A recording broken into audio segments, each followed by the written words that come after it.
Welcome to my channel, Learn with Teacher Annie.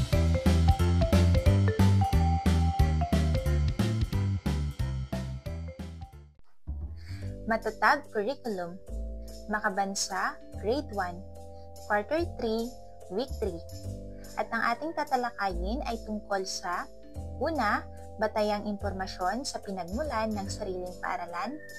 Pangalawa, ang aking paaralan noon at ngayon.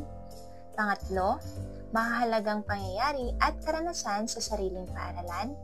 At pang-apat, paggawa ng likhang sining. Pamantayang pangnilalaman, nauunawaan ang pagkakakilanlan ng sariling paaralan at ng mga taong bumubuo rito. Pamantayan sa pagganap, nakagagawa ng likhang sining mapatungkol sa sariling paaralan. Kasanayang pampagkatuto, na ilalahad ang mga batayang impormasyon tulad ng pangalan, pinagmulan, laki at lawak, kinaroroonan, at kwento ng sariling paaralan. Simulan na natin. Day 1. Mga bata, ano ang inyong mga naiisip na salita o imahe sa tuwing nababanggit ang paaralan?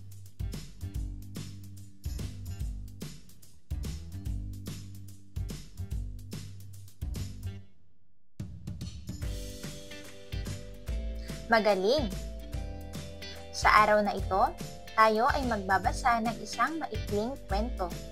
Tutukuyin din natin ang mga batayang impormasyon sa pinagmulan ng sariling paaralan.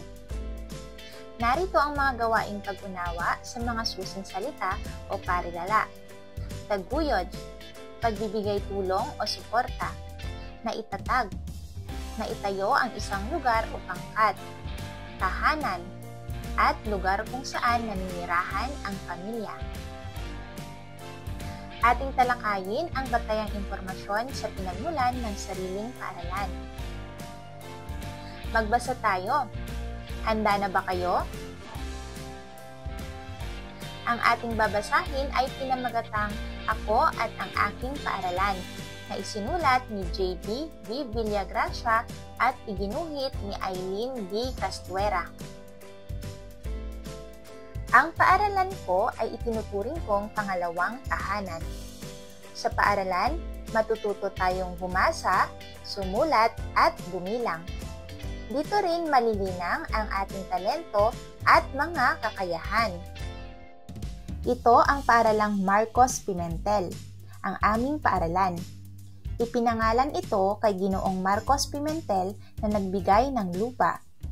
May makikitang karatula sa harapang bahagi ng paaralan. Makikita sa karatula ang pangalan ng aming paaralan. Matatagpuan ito sa Barangay Masalong, Labo, Camarines Norte. Itinatag ito noong Hunyo 1946. Narito naman ang mga pamprosesong mga tanong. Una, tungkol saan ang ating binasa? Pangalawa, ano ang turing ng bata sa paaralan? At bakit kaya niya ito nasabi?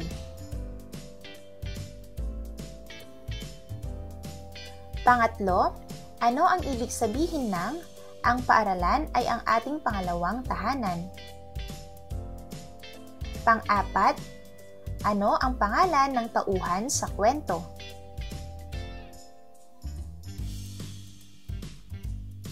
Panglima, bakit kaya pinangalanan Marcos Pimentel ang paaralan ng tauhan sa kwento?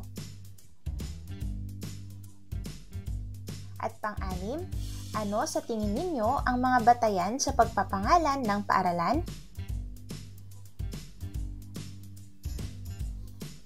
Magaling mga bata! Ang bawat paaralan ay mayroong mga pagbabagong pinagdadaanan.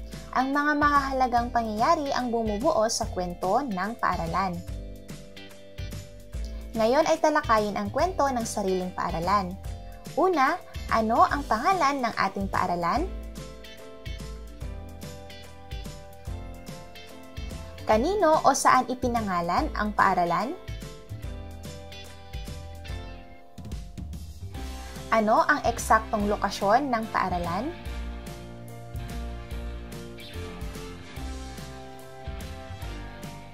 Kailan naitatag ang paaralan?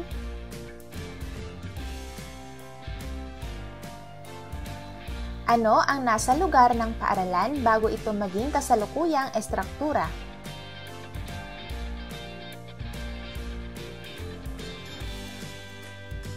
Magaling! Ngayon ay sagutin natin ang mga tanong. Bakit mahalaga na malaman ang pinagmulan ng iyong paaralan?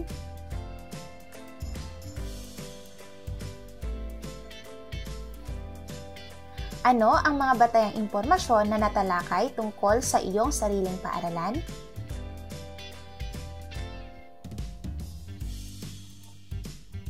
Magaling! Day 2. Ngayon ay basahin natin muli. Handa na ba kayo? Ating basahin muli ang kwento tungkol sa ako at ang aking paaralan, kung saan ay isinulat ni J.B. V. Villagracia at iginuhit ni Eileen D. Castuera. Ang paaralan ko ay itinuturing kong pangalawang tahanan. Sa paaralan, matututo tayong bumasa, sumulat, at bumilang.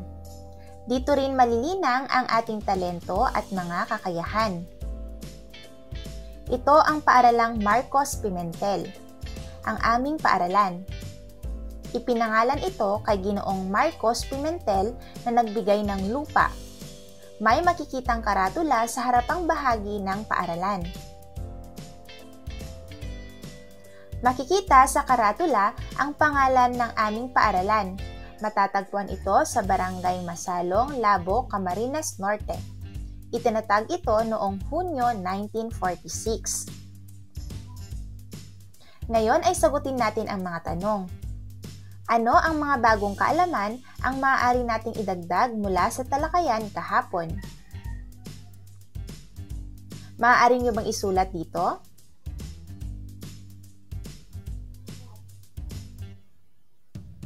Magaling mga bata! Sa araw na ito, ilalarawan natin ang itsura ng paaralan noon at ngayon. Iguguhit natin ang itsura ng ating sariling paaralan noon at ngayon at ibabahagi natin ito sa ating mga kaklase. Narito ang mga gawaing pag-unawa sa mga susing salita o parirala. Noon, bagay na naunang nangyari o tapos nang mangyari. Naitatag at kasalukuyang nangyayari. Ating talakayin ang aking paaralan noon at ngayon. Mahalagang malaman ninyo ang mga pagbabago sa ating paaralan. Makilala ang mga unang nagtaguyod ng paaralan. At maintindihan na ang komunidad ay nagtutulong-tulong upang sumuporta sa edukasyon ng mga mag-aaral. Ngayon ay sagutin natin ang mga sumusunod. Mga bata, alam ba ninyo kung kailan naitatag ang ating paaralan? Ano ang itsura ng paaralan noon? Ilarawan ang itsura ng lugar bago ito maging paaralan.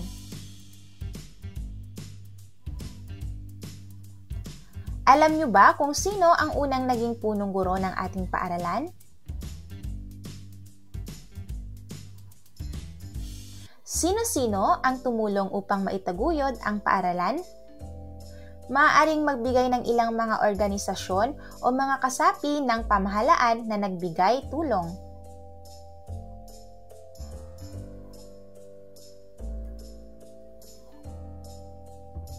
Paano nakatutulong ang punong guro at mga organisasyon sa kaunlaran ng paaralan?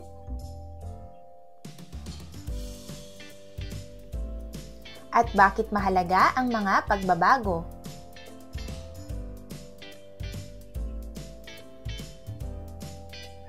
Magaling mga bata!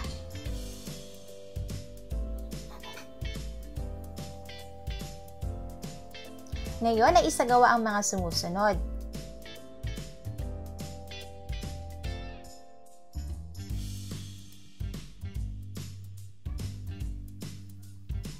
Magaling mga bata! Ngayon ay ibabahagi ng mag-aaral sa kanilang kapares kung ano ang pinakanagustuhan nilang kwento na naibahagi ng guro tungkol sa kanilang paaralan. Maaaring pumili ng ilang mga mag-aaral na magbabahagi ng kanilang gawa sa buong klase.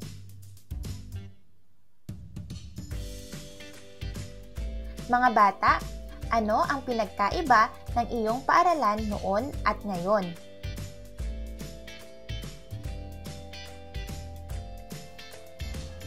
Narito naman ang inyong takdang aralin. Sa isang papel o sa inyong kwaderno, magdikit ng larawan o gumuhit ng iyong hindi malilimutang pangyayari sa paaralan. At maging handa na ibahagi ang iyong iginuhit sa klase kinabukasan.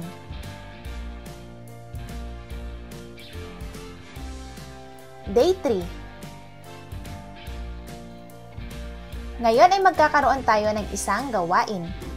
Bawat mag-aaral ay magbabahagi ng kanilang takdang aralin sa kanilang mga kapares. Maaari rin na pumili ng ilang mag-aaral na magbabahagi ng kanilang takdang aralin sa buong klase.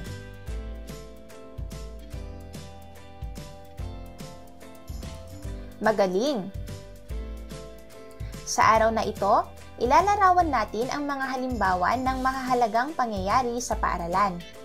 Magbabahagi din tayo ng ating mga karanasan sa mga halimbawa ng mahahalagang pangyayari sa paaralan. Narito ang mga gawaing pag-unawa sa mga susing salita o parirala. Pagtatapos. Ibinibigay sa mag-aaral na nakatapos ng pag-aaral. Pagdiriwang. Selebrasyon o okasyon. Palaro. Mga paligsahan na tungkol sa iba't ibang sports na nilahukan ng mag-aaral at mga guro. Ating talakayin ang mahahalagang pangyayari at karanasan sa sariling paaralan. Basahin ang pangungusap sa ibaba at ibigay ang inyong pagpapakahulugan tungkol dito. Ang paaralan ay ang ating pangalawang tahanan.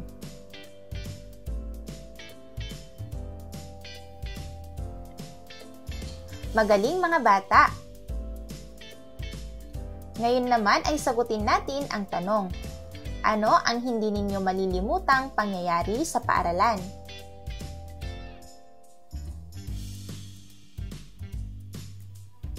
Magaling! Ang kwento sa paaralan ay dulot ng mga pangyayari at karanasan ng mga taong bumubuo sa paaralan. Ngayon ay magkakaroon tayo ng isang pangkatang gawain. Ito ay tatawaging Paint Me a Picture. Una, hatiin ang klase sa maliliit na pangkat. Pangalawa, bigyan ang bawat pangkat ng larawan ng masayang pangyayari sa paaralan na kanilang gagayahin. Pangatlo, bigyan ng ilang minuto ang mga mag-aaral na pag-usapan kung paano nila ipakikita ang nasa larawan. Pang-apat, bigyan ang bawat pangkat ng pagkakataon na gayahin ang larawan sa harap ng klase. At pang-lima, huhulaan naman ng ibang mag-aaral kung ano ang larawan na ginagaya ng pangkat.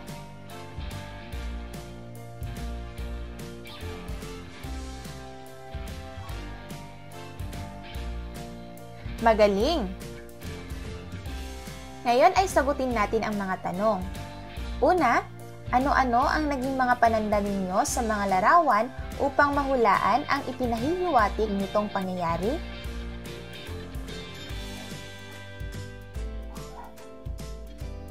Pangalawa, ano ang inyong pinakaaabangan sa pangyayaring ipinakita? At pangatlo, paano natin maipakikita ang pagpapahalaga sa mga pangyayari sa paaralan tulad ng mga halimbawang ipinakita? Magaling! Ngayon ay sagutan din natin ang mga sumusunod. Una, natukoy ba natin ang mga magagandang kwento ng paaralan sa pamamagitan ng pagpapakita ng larawan? Pangalawa, ano-anong magagandang kwento ito?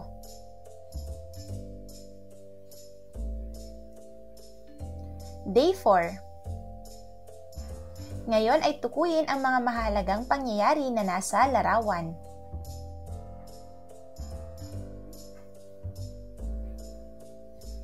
Magaling!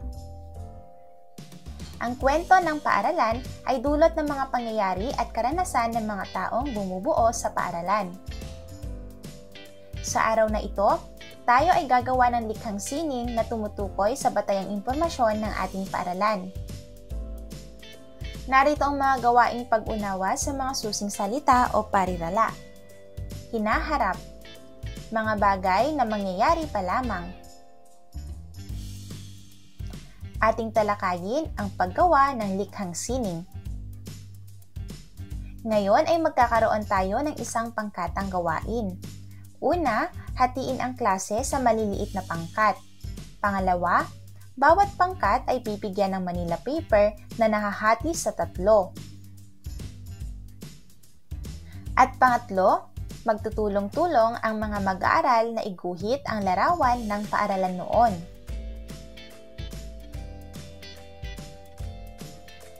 Magaling mga bata! Ngayon ay sagutin natin ang mga sumusunod. Una, ano ang mga bahagi ng paaralan na gusto ninyo at bakit? Pangalawa, ano ang bahagi ng paaralan ang katangi-tangi?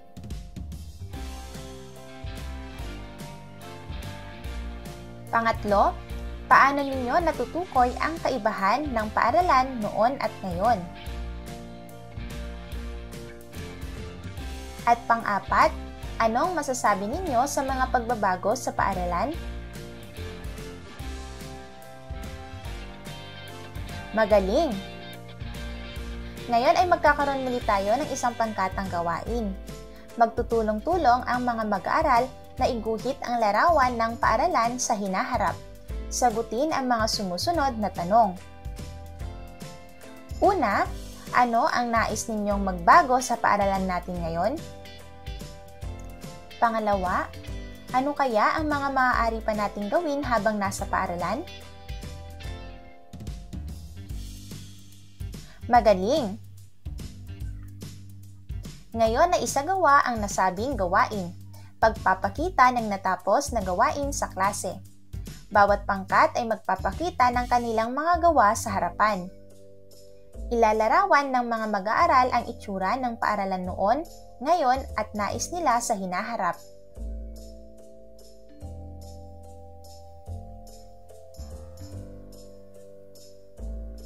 Day 5. Catch Up Friday. Mahusay mga bata! End of week 3. Thank you for watching! Also, don't forget to like, share, subscribe, and click the notification bell for you to be updated on our latest videos. See you on our next lesson. Goodbye!